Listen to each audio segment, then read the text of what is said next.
Coupez le paquet de cartes en piles. Il y a 12 cartes routes. 12 pilotes Cars transparents. Et des cartes courses. Disposez les cartes routes comme sur cet exemple. Prenez 3 Cars de la même couleur. Placez 2 de vos pilotes Cars en face d'un couloir. Et le troisième en face de l'autre couloir.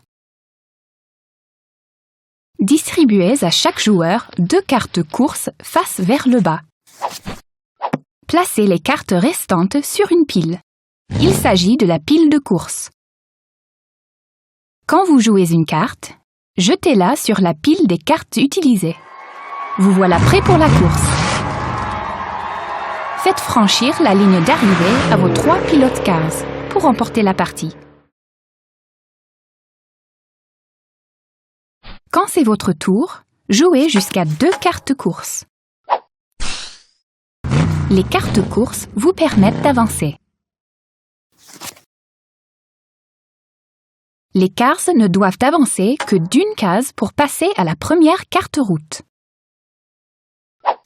À la fin de votre tour, pêchez dans la pioche pour ramener votre main à 3 cartes. Jouez une carte course marquée d'un 1 ou d'un 2 pour avancer de ce nombre de cases. Un 2 vous permet de dépasser un autre pilote. Mais vous ne pouvez pas terminer votre tour sur la même case qu'un autre pilote.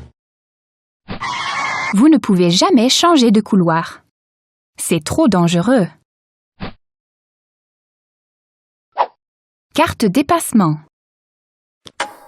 Si vous êtes juste derrière une autre carte, vous pouvez la dépasser et aller à la case vide suivante. Vous pouvez aussi dépasser d'autres pilotes sur la ligne de départ. Carte stand. Si vous jouez une carte stand, vous pouvez forcer un autre joueur à rentrer au stand pour un ravitaillement. Mettez son pilote de côté. Il ne peut plus rouler, sauf si il joue une autre carte stand pour continuer la course. Vous pouvez utiliser une carte stand comme une carte course normale. Utilisez le chiffre imprimé sur la carte. Si vous êtes dans l'impossibilité de jouer une carte lorsque vous avez la main, vous pouvez faire le plein. Échangez toutes vos cartes contre 3 nouvelles cartes et jouez. Si vous êtes toujours bloqué, restez garé jusqu'au prochain tour. S'il n'y a plus de cartes courses,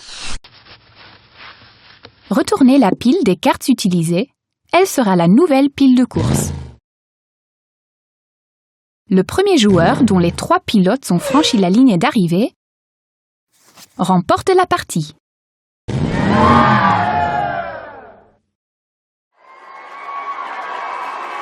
Voici comment disposer les pilotes si vous jouez à 3. Voici comment disposer les pilotes si vous jouez à 4. N'oubliez pas, chaque car ne doit avancer que d'une case pour pouvoir s'aligner sur la ligne de départ.